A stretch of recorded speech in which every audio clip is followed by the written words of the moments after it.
On this episode of Race Talk Revolution with Lane and Eugene, Imam Earl S. El-Amin, distinguished scholar, cleric, and social justice activist, explains the deleterious effects of religious misinformation on brown, black, and indigenous peoples. This episode first aired on April 14th, 2021. Good morning, good afternoon, good day, everybody here at Race Talk Revolution. Welcome, welcome, welcome. I am your co-host, Eugene Holden, and I want to just again welcome you to Race Talk Revolution with my co-host, Reverend Lane Cobb. Just a quick housekeeping things, right? So Race Talk Revolution is about an hour long. Our speaker today, the Imam Earl S. El-Amin, will be speaking to us a little bit later, and he will speak for however long. All right, and then we're going to go into question and answer. Like I like to say, you want to keep your questions or your comments down to about a minute so that we have enough time for everybody to ask their questions. This is going to be a very impactful episode once again on Race Talk Revolution.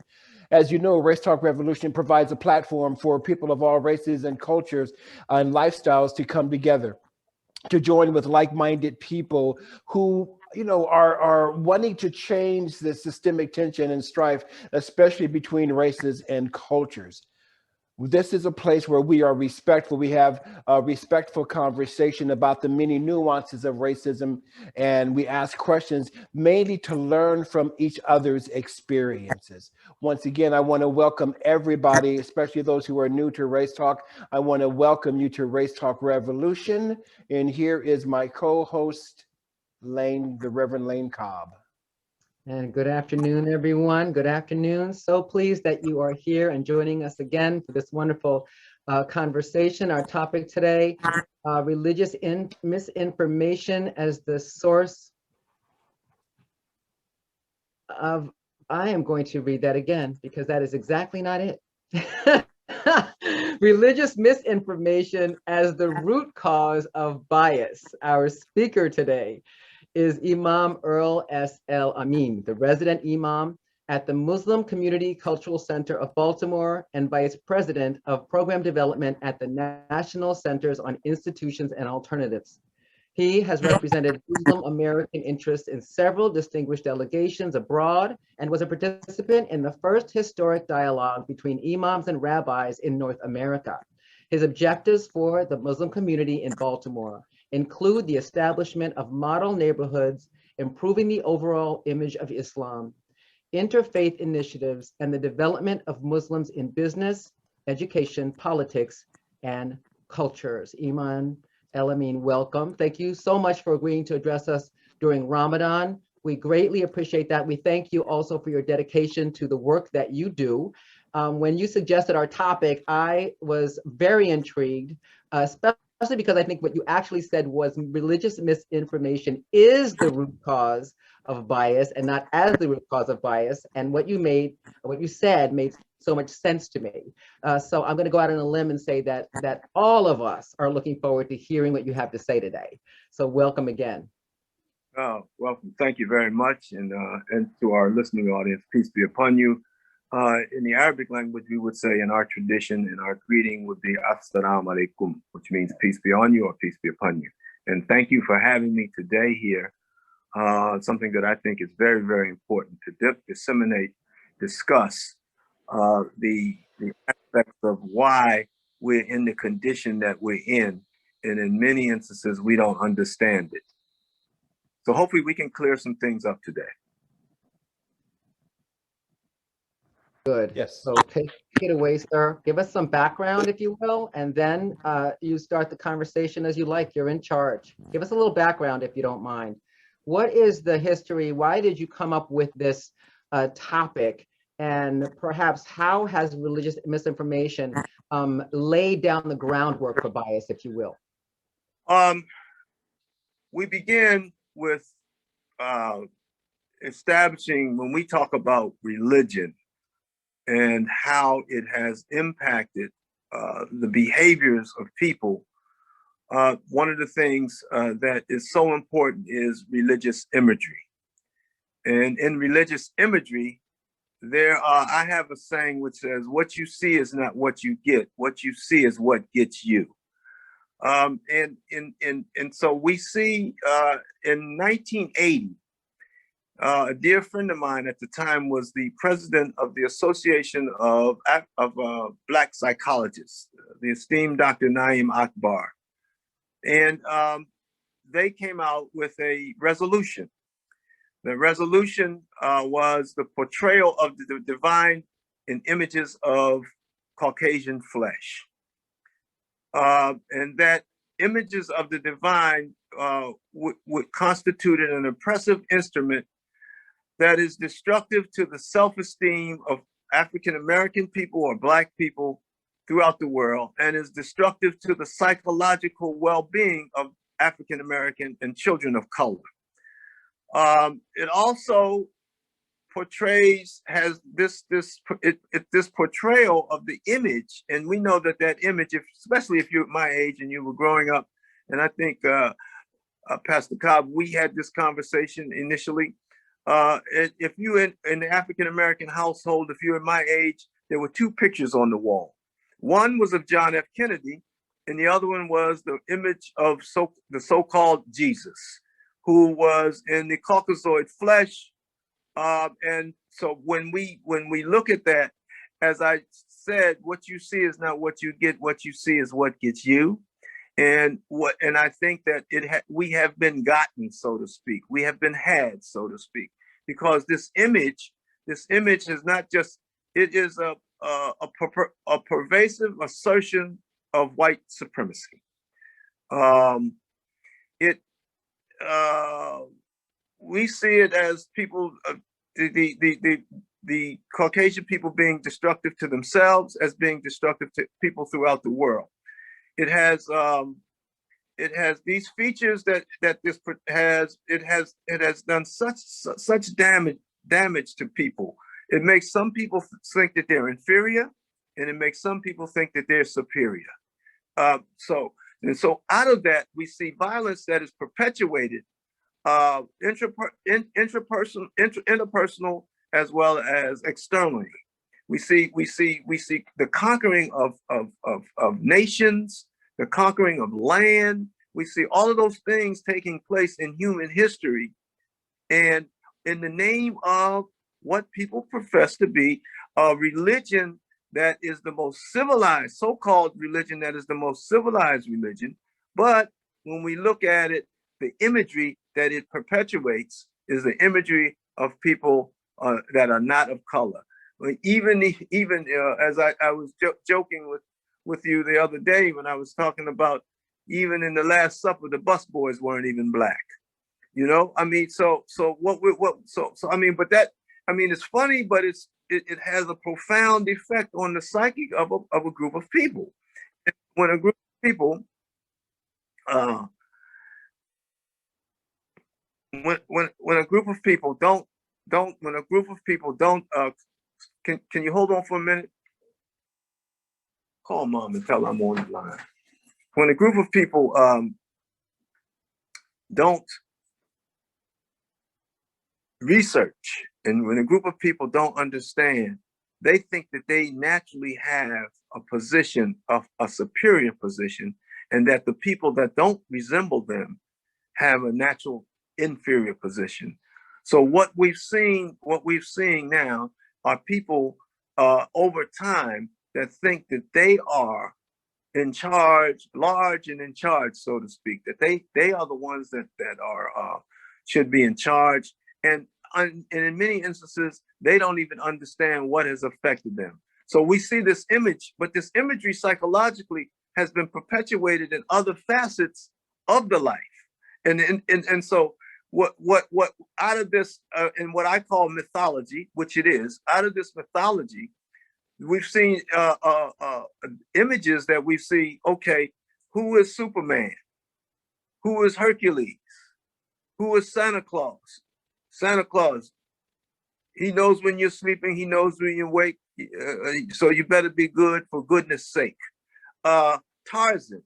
Now, out of all of those are the only begotten sons. All of them are the only begotten sons. And so they have supernatural powers.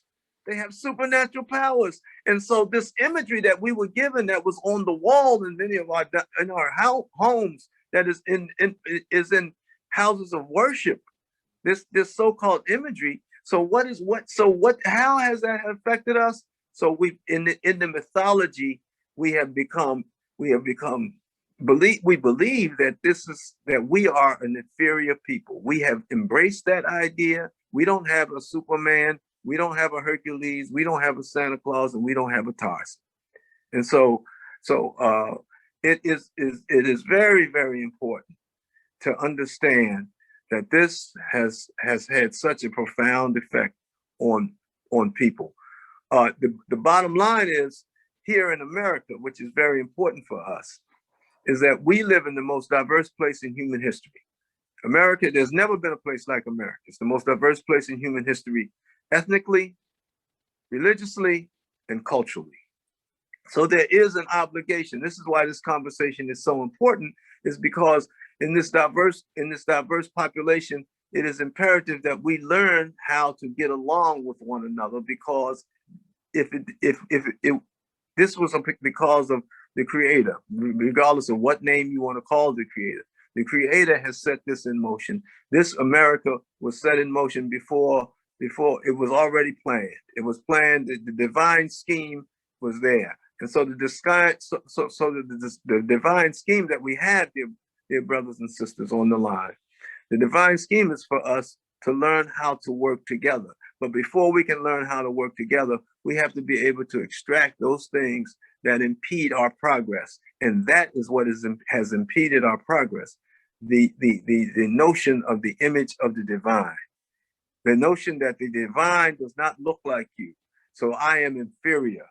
And the divine doesn't look like me, so I can inflict violence on one another. Or we can inflict pain and violence on other people because those people don't resemble me, and I am by right in charge, and I am the ruler wherever I go.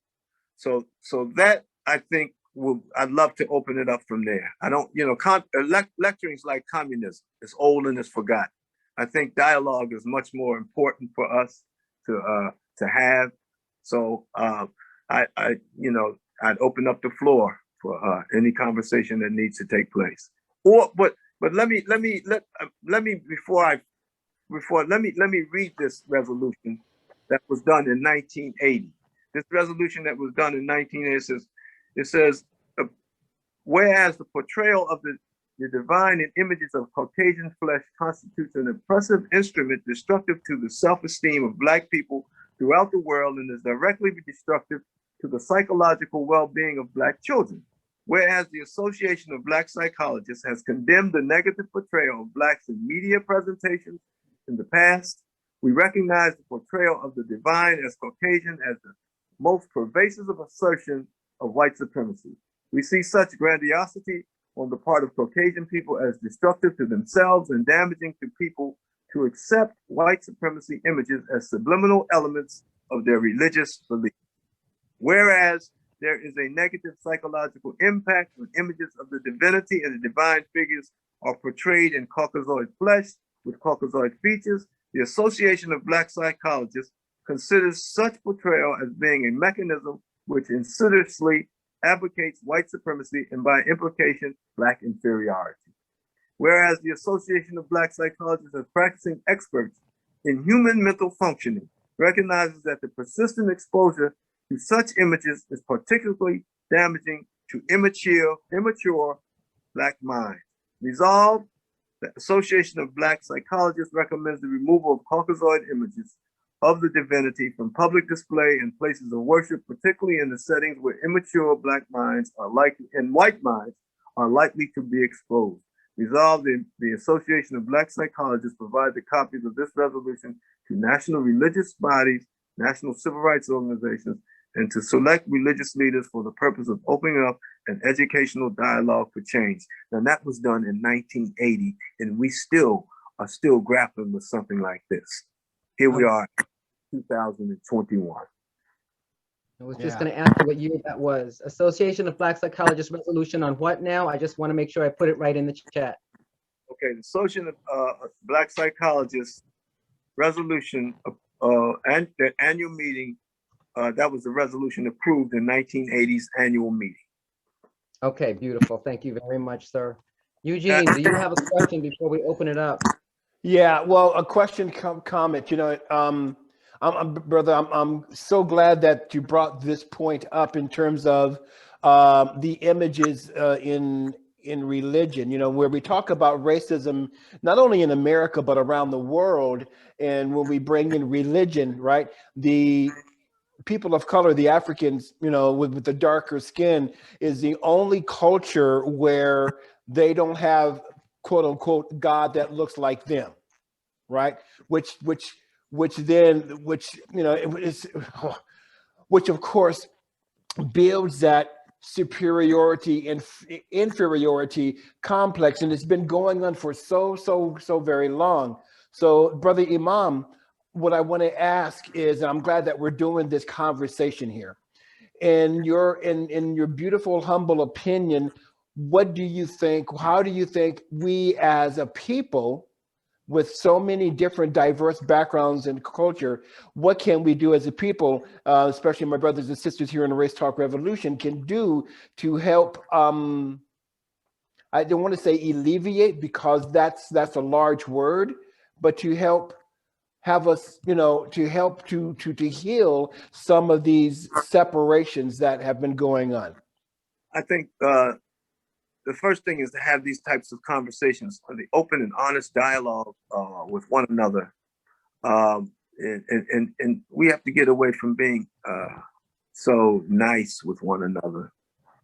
You know, the truth does not make you feel good. It is the truth. And so we have to speak truth to one another as it, and understand how damaging this has done. I mean, the behaviors that you're seeing exhibited in America right now are predicated on just this very idea and notion of people, one people being inferior and other people being supreme, and those people are losing out. You know, there's so many dynamics happening down here in America, and really worldwide. You know, in 2040, America will be brown. It will be brown, and so people are understanding that. So they're grappling with that, and they're trying to figure out ways to help to perpetuate their supremacy and to keep their supremacy going. But we need to have those dialogues, and we need to understand that there are images that have subliminal images that we have been given, just not for African American people of color, people, white people, that they have been given these images, and even unbeknownst to them, in some of their behaviors that they are acting out day in and day out, is because of the image that they've been given of the divine, and they were much more superior, and the people that didn't look like them were inferior, and that has to be shown. That, you know, the Santa Claus, the Superman, the Hercules, all of these events, all of this is predicated on a mythology that has existed over a certain period of time and has allowed people to conquer other people. Yeah. Thank you. Thank you. I know Roy has a question, but let me just say, and how that religious image and that iconry is used in marketing, and you know, everything, every choice that people make is run by that sense of divinity and where they are, right? In that conversation. It's extraordinary. Thank you. I'm sorry. I know Roy has a question. I'll be quiet. Okay, so Roy, before you ask your question, I want to, and I have the queue already set it up. We have Roy, Barbara, then Professor Luis, and then Amber, then Betsy. But also what I want to say is, remember to keep your question, your comments down to a minute or less, because we have a lot of folks here that want to share. All right, Roy, you're up. Yeah, I don't have a question, but I just have a comment. I grew up in a Mormon home, and I'm a Navajo Indian. And the Mormon book, what they teach that the Indians have a dark skin because they turn against God. And as a child growing up, I had to always measure myself up against to perform and to prove that I am not what I am portrayed and that I am not wicked or ungodly. And the Mormons go on to teach and believe that someday when the Indians accept God and come back to God, their dark skin will fall off and once again they'll become a white and delightsome people. And I've done a lot in my life. I've traveled the world. I've done, and going back, the reason why I did all that was to prove that I am not ungodly or wicked, and that I have a right to, a place in society and that type of thing. So that's my comment. Thank you so much, Roy. I meant that's very interesting. I have been in dialogue with the Mormon Church. You know, at one period of time, the Mormon belief system said that people of color were descendants of the devil. And I think maybe about 40 years ago they changed it. Maybe 35 years ago they changed their belief system. Interesting. Yeah. It's interesting. It's interesting that they changed that about the blacks, but about the Indians is still written in their scriptures in their book, and it's written there, and I can still open up my Bible and read about it. So, FYI. Barbara. Well, what Imam El-Amin said has really resonated with me, but I'll just mention two things. One is my son-in-law is a Sephardic Jew. He calls himself a Mizrahi, Right. a Middle Eastern Jew. Right. And he's Israeli. And whenever I see a picture of a white Jesus, I think to myself, no, Jesus would have looked like my son-in-law.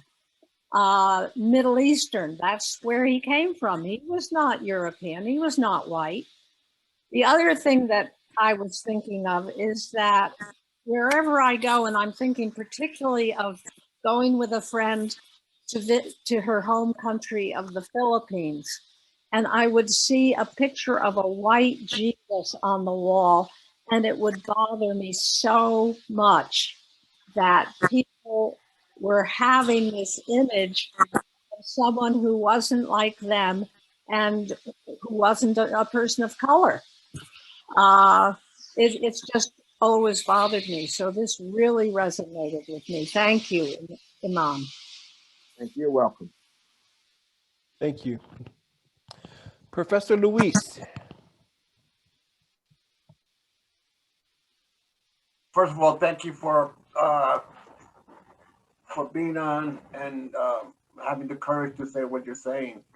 I grew up in Harlem and actually saw Malcolm X a few times. I'm that old, and I've always disliked white Catholicism and the white church because of the way it demonized me. And as I got more curious and I did a lot more reading, I mean, I was even asked to sit in the back of a classroom because I was the darkest one in the classroom. But as I did more reading, I also, it became so curious for me that 9/11, almost exactly a year before 9/11, the Pope with his anti-Semitism and the era between Pope Pius XI and XII is a part of history that should be written, that should be studied in schools. The Holocaust, a product of Pope Pius XII, and the way the church spoke a year before 9/11, caused to saying that the Muslims were a religion that could never get to heaven. He demonized the Muslims. And for me, it's not a coincidence that 12 months later, the all this war on Iraq and all this stuff. I mean, this white church has been the culprit of unnecessary wars and the hate of the Muslim people. And then they turned it around, and the cartoons, they turned it around when they found out that they couldn't, there's no way they were going to stay like that and keep the parish going. I just wanted to say, and again, thank you for saying these things. I say these things also. I write about it, and I know what the consequences are hard. So thank you, and that's it. Thank you. You're welcome. One, if I may, one of the things I think that I did not say, but we have to understand that not just with Mark, but even how we define beauty, especially physical beauty, that we've been given images to define what is beautiful and what is ugly. And what is ugly are wide lips, wide nose, big lips, wide noses are considered to be not to be attractive. And so all of this has profound psychological impact on people of color as well as people that are not of non-color, so to speak. It's very interesting how we still have not had conversations. You know, you see these models and whatnot. Oh, she's so beautiful. She's so beautiful. And in the most beautiful man of the year, I think People Magazine does something around that. And so they're consistently pushing these notions and these ideas, and they don't even understand. Subliminally, they've been seduced to believe what is attractive and what is ugly.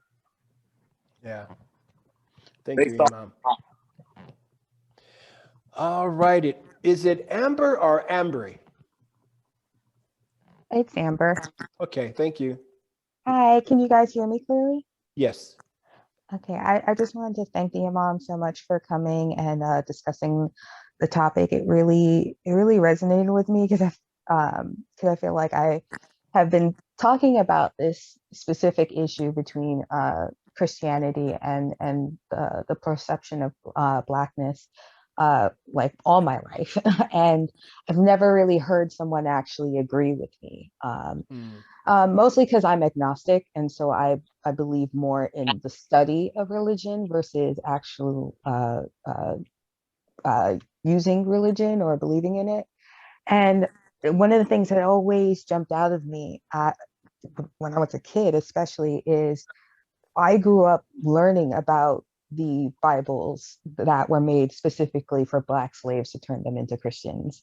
I remember the discussion of how Michelangelo came up with white Jesus, or was it Da Vinci? I can't remember.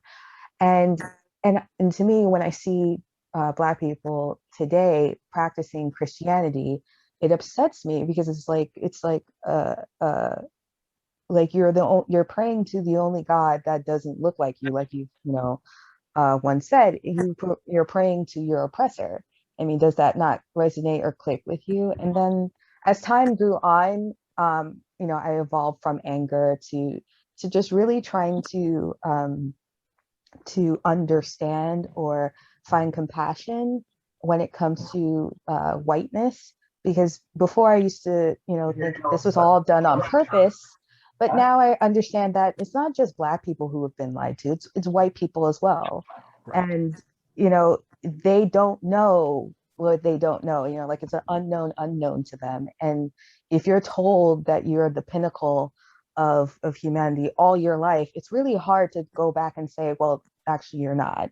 And not having that curiosity to find out, well, who were the major, like all you hear in school is about Roman and Greek and all the imperial powers, but you don't hear about what the Chinese dynasties or the Arabic dynasty or the African dynasties. You never hear about what everybody else in the world was doing besides what the Europeans were doing. And so, like, listening to you talk is just brought that back to me again, that, I was angry, but now I see that, it's really a problem on both sides. It's both of us, both on the Black side and on the white side, are just not educated about like the truth, and it's something that it's been systematically happening to both of us, and it has to be treated as such. Amber, Yeah. thank you so very much. Imam, did you want to respond to that at all? Well, I think that she's on to something. One of the things I think we need to understand also in that conversation, she hit a point that I was going to hit, that during the slave trade, especially those of us, 90% of us were brought from West Africa, from the west coast of Africa. During the slave trade, we have to understand also that the 99 and 9/10% of the population of slaves that were brought here to America had never had any contact with Christianity. So the contact that they had with Christianity was given to them while they were in bondage on the plantation.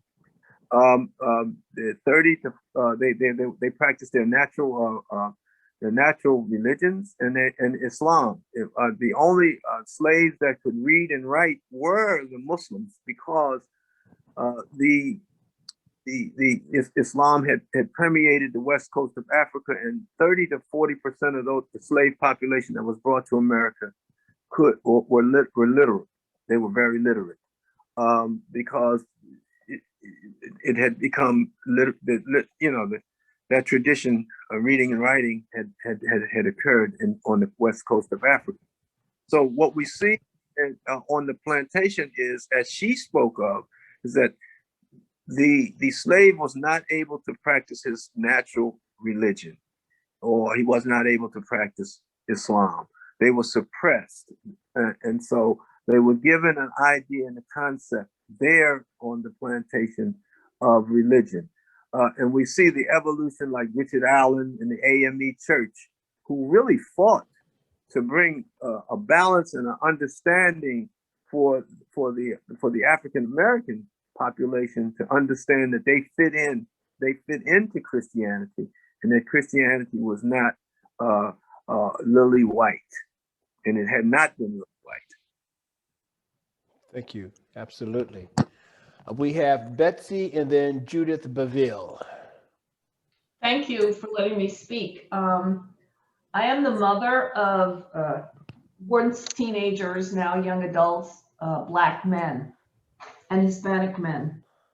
And what I noticed, and what now I'm really understanding, is their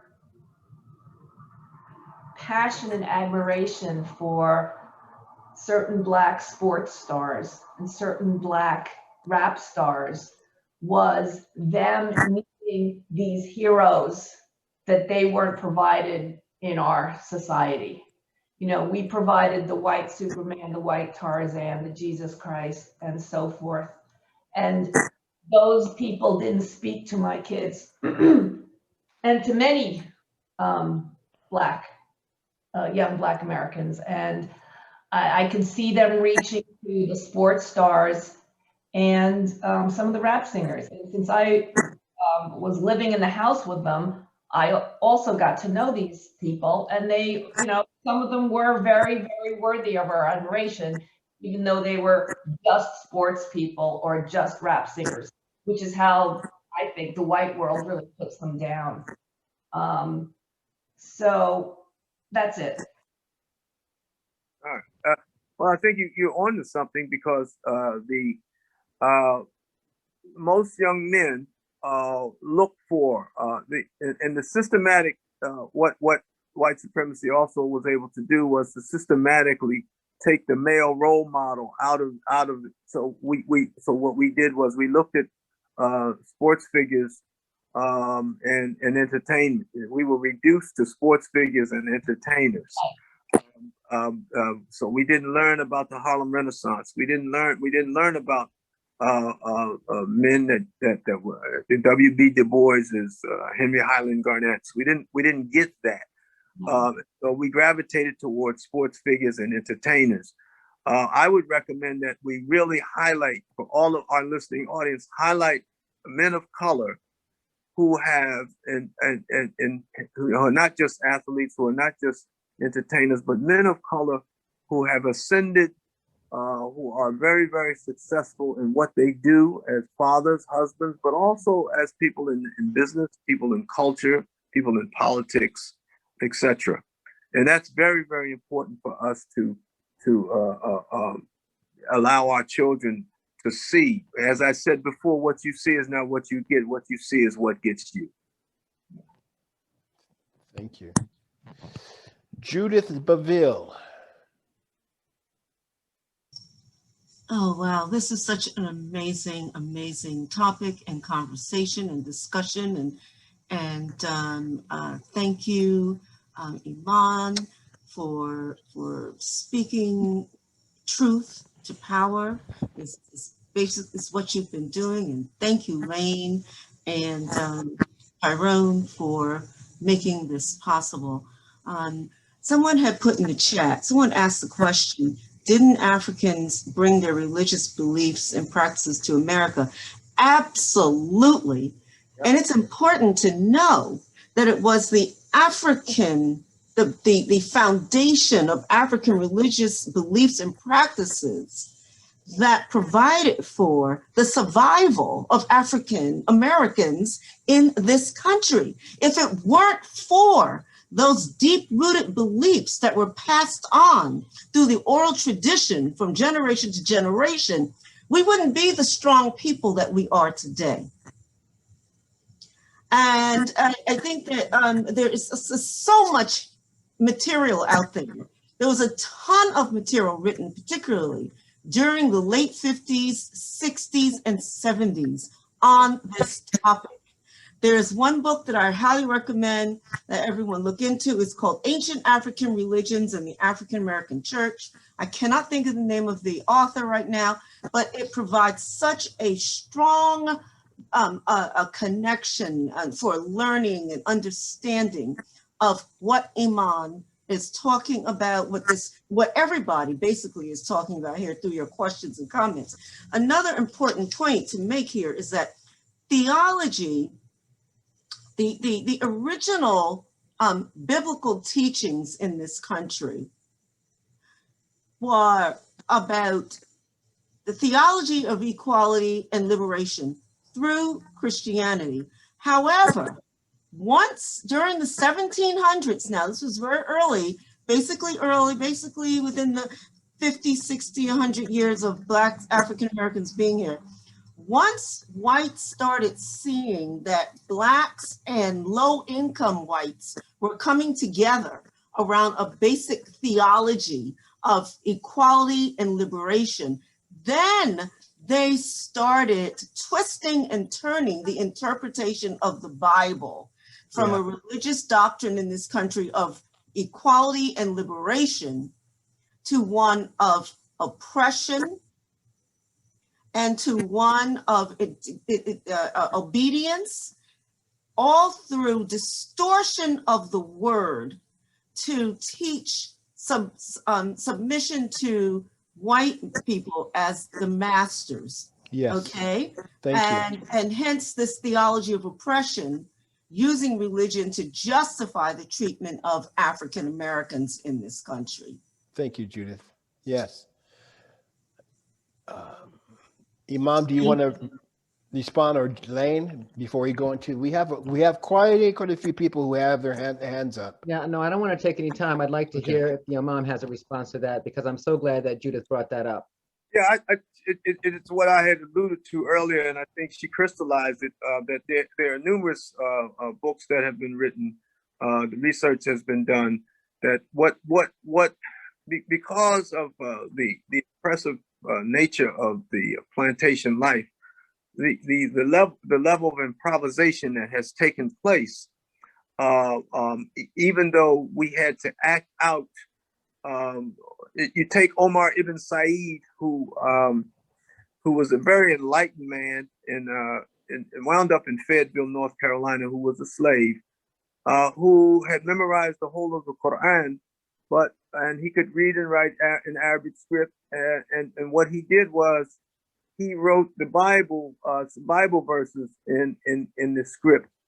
But what he was really doing was, because he was not allowed to practice Islam, he used what he could given to him in Christianity for his expression. And we saw that throughout the plantation experience, that what the slaves were able to do, the brothers and sisters were able to do, was to just take what was being given, but to use it in what had been handed down to them from the diaspora.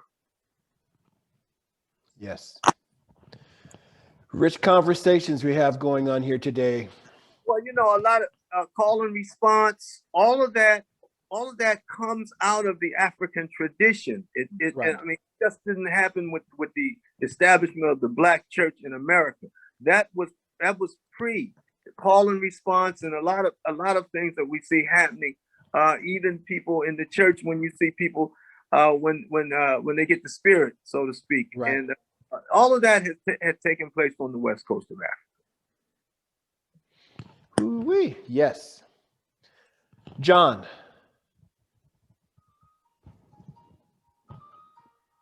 You're on mute. Okay. Yes. This is really, really interesting because you know, it's a little bit of a different perspective from me. I'll try to be brief. But you know, I grew up in the Jewish religion, and you know, one of the things that kind of like is kind of profound to me, which I think one thing that it also shares with Islam, is that, you know, Christianity is really bent on this iconography. Like, we got to know what God looks like, what Jesus looks like, you know. And you know, and I know that in Judaism, you know, it's not even discussed. You know, there's not even a discussion of, you know, whether God is white or, you know, or of color, of, you know, of anything. And I know in Islam, you know, it's pretty much the same as well. You know, no graven images. But going forward, you know, it always kind of like, I always kind of looked at these pictures of Jesus as being a little bit amusing, you know, almost in the same way that when I was a kid, I saw, you know, the 10 Commandments with Charlton Heston as Moses, you know, like, you know, I mean, because thousands of years ago, you know, we had no idea what they actually looked like. You know, of course, it's logical to assume they didn't look like white Europeans, but, you know, it was kind of like you know, the necessity to like personalize these, you know, religious, you know, icons and figures. You know, so, and you know, a couple of books that had a profound impact on me when I was young, that, you know, maybe a lot of white guys didn't read, you know, back in the 60s or 70s, really the 70s, because their parents didn't encourage them to do that, but mine did, was James Baldwin, Go Tell It on the Mountain. That was kind of like a holy moly, holy crap, I want to say, experience for me, because, you know, I didn't live in a neighborhood where there were a lot of Black people. There were few, but not a lot, you know. And that was really kind of revealing. And also John Gordon's Black Like Me was, you know, a complete, like, you know, look at the world in a completely different way, because you can, you know, because somebody did for you. You know, and also even later, recently, a recent book that some of you may know about, Reverend James Cone, who, the Cross and the Hanging Tree. You know, really revealing book. But I guess my point is can we teach that this whole, like, this guy's got to look like me in religion because it's my religion, as just kind of like absurd, you know, like, what does it matter? I mean, you know, just have like a side note, Imam, you know, is there a discussion in Islam about, you know, what Muhammad looked like, or it's just kind of dismissed in Judaism, like, you know, we have no idea, and it doesn't even matter because, you know, we can't know this, you know? Yeah. Yeah. Thank you, John.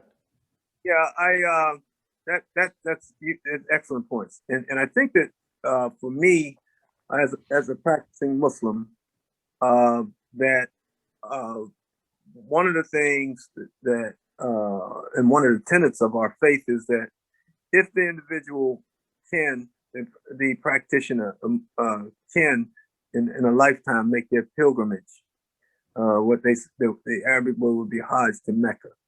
And you know, I've been fortunate enough to do that. And one of the things that you see is it is the largest religious gathering, but it is also the most diverse religious gathering. as it relates to so you see people of other cultures, people of other colors, so to speak, throughout the world.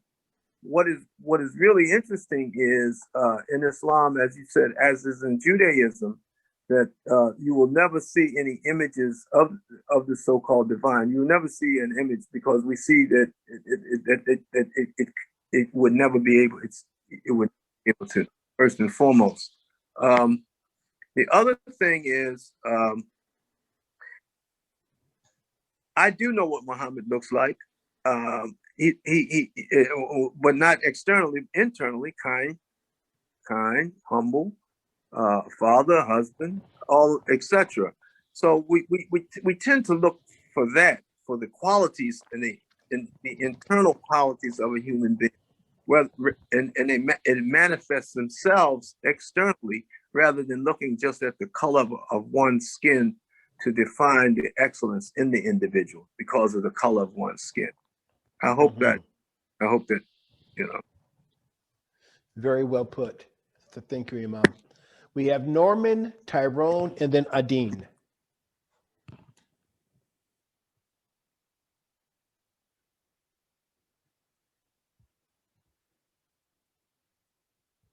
Is that you? Norman, you're on mute. Okay. There you go. There are a couple of things. One, I think we're looking in the wrong place for the truth. The truth is in history. And I mean, we're taught the lies. And it's not the religion that does it, it's the school systems that does it. Capitalism and European imperialism are the reasons for the racial problem in the world. And it's all over the world. It's not just here. But these the lies that we're told are told by people who want power, who are trying to keep their power.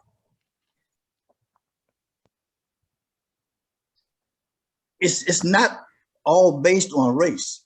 I mean, that's one of the consequences. It's money and power, and we need to address that.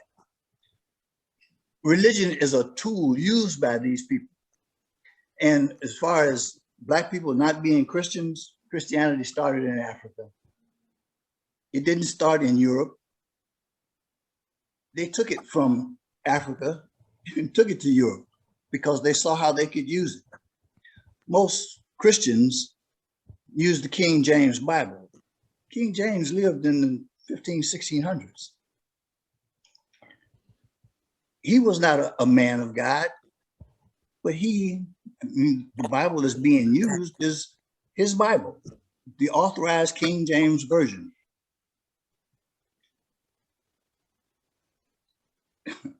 There's just a lot to unpack there. There is a lot. I agree with Brother Norman.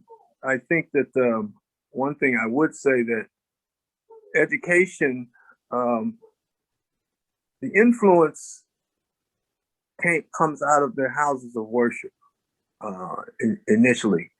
If we understand it, education doesn't become institutionalized until later on.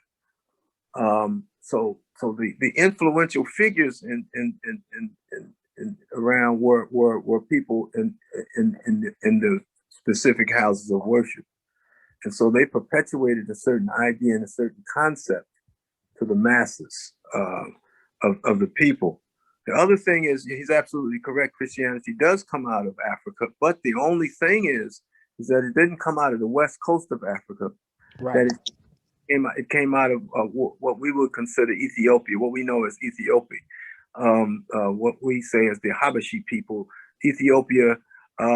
So the beginning of Christianity begins in Ethiopia. So the west coast of Africa was not exposed to Christianity? Well,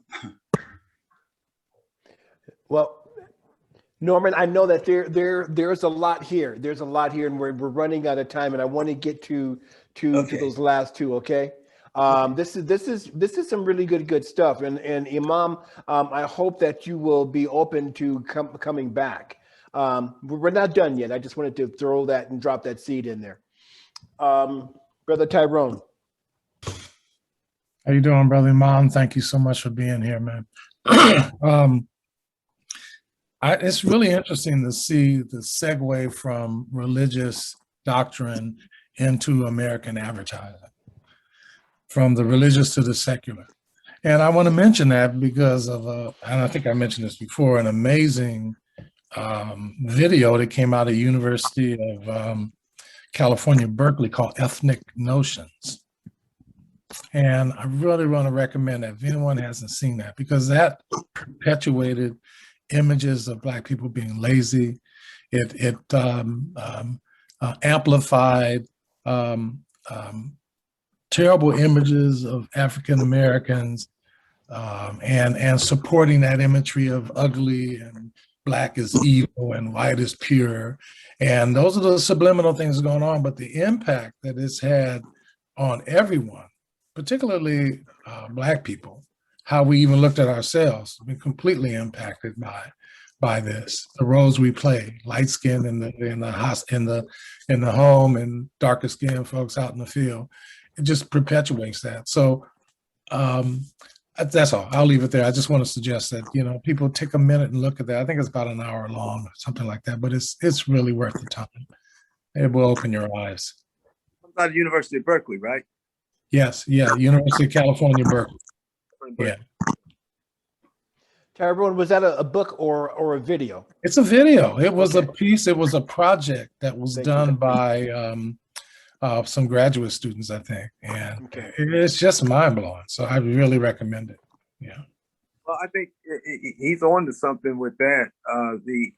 Once again, what you see is not what you get. What you see is what gets you. As I said before, and I think that it's so important to understand that the subliminally how they really showed perpetuated people of color being lazy, people of color not being intellectually sound. All of that was done. And I mean, I just so happened was watching an old movie the other night, and the gentleman's name was Rochester, the other gentleman's name was Birmingham. I mean, all of that was done, which led us to really internalize a lot of that. You know, with people. I'm a little older, maybe, I don't know, brother, but I remember when brothers were processing their hair, when they were putting on Nanola skin tone cream. Duke, man, Duke hair cream, Duke. Lighten themselves. So all of that is coming out of what I had talked about. All of that has on the behaviors of a group of people. Yeah. Thank you so very much. Thank you. Adine will be our last question. Thank you, Eugene. I'll try to make 4 rapid points. Iman, thank you so much for being here. I have to make a confession. I am a Black atheist. I have never been a fan of organized religion, although I certainly appreciate the good things that religions can do for people.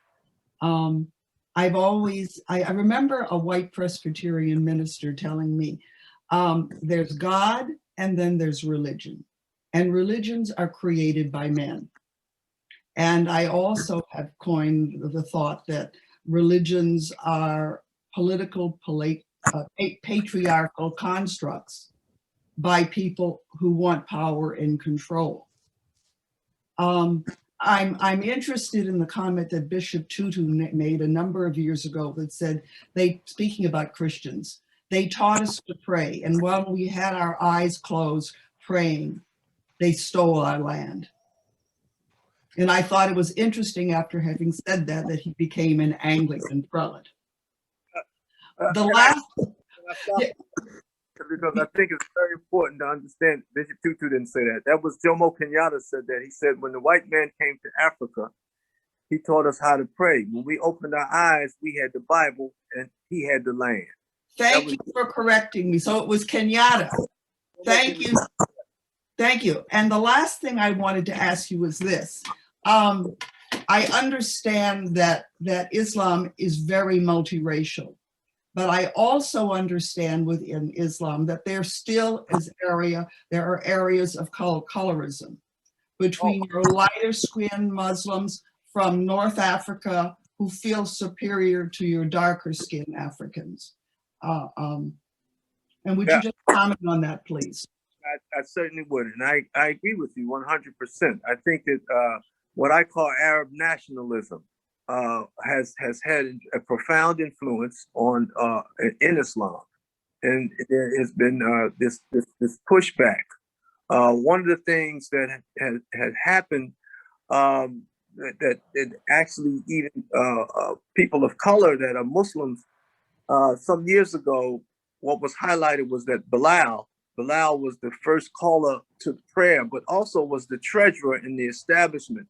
He was hidden in Islam. Not only even in Islam was he hidden, but also when you make your pilgrimage, as I alluded to earlier, to Mecca, there's into what we believe is the first house of worship, which is called the Kaaba, which was built by Abraham and Ishmael. But there's only one grave there at the Kaaba. And the Arabs never ever tell you about it because it's a woman of color. It's Hagar. It's Hagar. So they never ever tell you. So you're absolutely correct. Islam has been influenced by this notion of color and supremacy in color. It definitely has been influenced by that. And so I think that because of Arab nationalism, that's what has influenced it.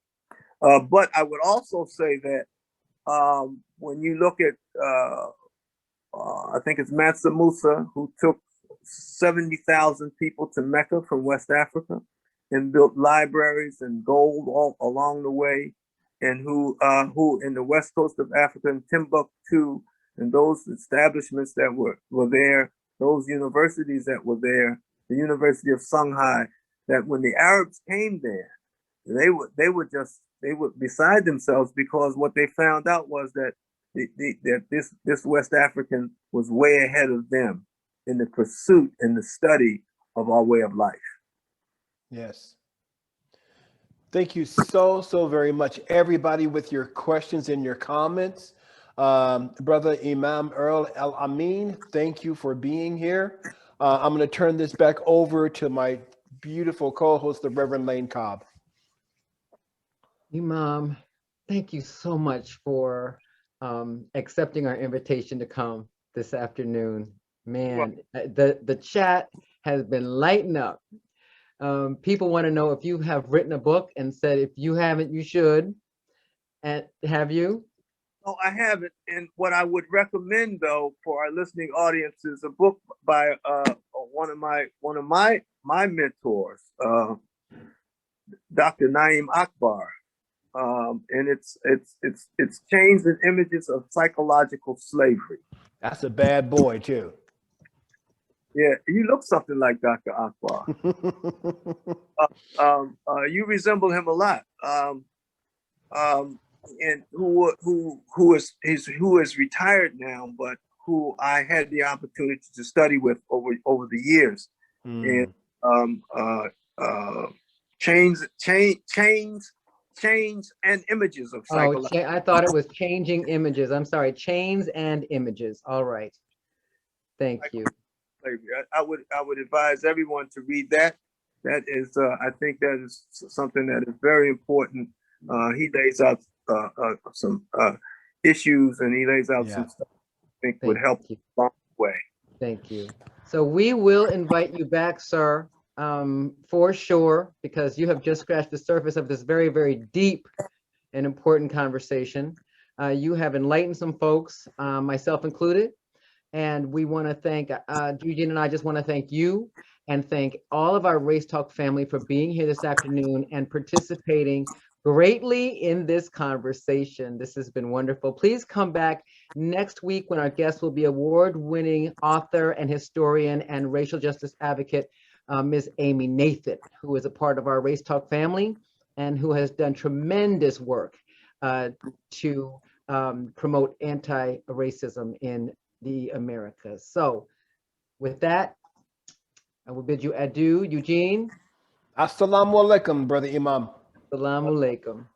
And, may everyone have a blessed day. Take care, everyone. Thank you. Alaikum salam. Alaikum salam. Okay, bye.